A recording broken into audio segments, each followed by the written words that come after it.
Hey class, this is Mr. Clark again, and this is a video lecture on Chapter 26, History 17b. The title of this chapter is The Great West and the Agricultural Revolution, 1865 to 1896. Next slide. The clash of cultures in the West. White settlers continued to displace Native Americans in the West. One of the big parts of American history, of course, is westward movement, as it's often called, white settlement of the West, displacement of Native Americans in the West, whatever you want to call it. It reached its climax, really, by the end of the 1800s. And it's a sad story, it's a mixed story, but it's one that is part of American history. Next slide. Next section is called Receding Native Population. Native Americans were eventually rounded up and forced to live on reservations. And sometimes this was done peacefully, other times it was done by force. Regardless, the lands held by Native Americans shrunk, and usually reservation lands were lands that were deemed by white settlers to have little value. Next slide. The next section is entitled The End of the Trail. The federal government sought to break up Native American tribes and Native American lands. This process would go on for decades. Well into the 20th century, and bargains and agreements made between state and federal governments and Native Americans were almost always eventually violated. Next slide. The next section is entitled Mining from Dishpan to Ore Breaker. Mining rushes into the 1800s helped to develop the West. Really, worldwide, there were mineral rushes that took place throughout basically the 17, 18, even into the 1900s. Of course, in California history, the gold rush of the late 1840s is probably maybe the most famous of those mineral rushes, but each time those occurred, an influx of settlers came in and sought their fortunes. And this really helped to develop the West, especially California. Places like San Francisco got their real start because of the gold rush and other mineral rushes all over, especially the West. Next slide. Beef bonanzas and the long drive. Cowboys and cattle drives were replaced by mechanization and the railroad. The kind of romantic history of the West with the cowboy and cattle drives and so forth. That period of time really didn't last very long because by the mid to late 1800s, railroads were crisscrossing the country and making access to central and eastern markets for transporting beef and other products much easier. Next slide. The farmer's frontier. The Homestead Act of 1862 attracted thousands of settlers to the West. Basically, free land was given to anyone who promised to settle and develop the land. The Homestead Act, as it was originally written, promised 160 acres to settlers, and much of this settlement took place on the Great Plains. And you can see here it's a sod structure of an early homesteader that moved into this, as it was called then, great desert of the Midwest. Next slide. The fading frontier. Turner's quote-unquote frontier thesis claimed that the end of the frontier was a turning point in American history. Historian Frederick Jackson Turner came up with this concept of the frontier thesis, or the frontier being a key factor in American history, providing a safety valve and a place for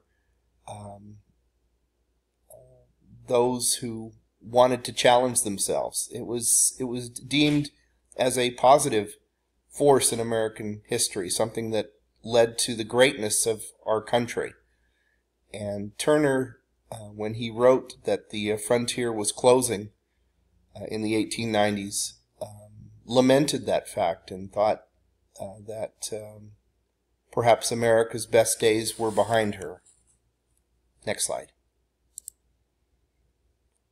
The farm becomes a factory. Agriculture becomes big business. As the 1800s progressed, the mechanization and the development of this country spilled over into agriculture, and America began to evolve beyond the single family farm into what it is today, which is agribusiness. And that was a gradual trend that saw its origins in the late 1800s. Next slide. The next section is entitled Deflation Dooms the Debtor. A static money supply deflated the economy and especially hurt farmers. As the American economy evolved and progressed in the 1800s, one of the most discussed issues of the day was currency, and on which precious metal that currency should be based, and should there be more currency put into circulation to inflate the economy, to raise prices. Farmers were very much in favor of inflating the currency, whereas Eastern establishment businesses wanted to control and limit the money supply.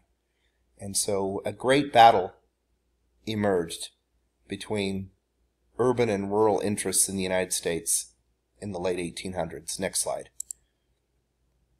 Unhappy farmers. Farmers faced a myriad of challenges, including pests, drought, taxes, overproduction, high tariffs, railroad prices, banks, etc. It seems as if farmers were in a no-win situation. There were always issues that farmers had to deal with, like those listed there. And also, the power and population of our country was becoming much more urban, and farmers saw their clout and their influence declining as the decades passed. Next slide. The next section is entitled The Farmers Take Their Stand. Farmers began to organize. Groups such as the Grange eventually helped to form the Populist Party. By the late 1800s, farmers began to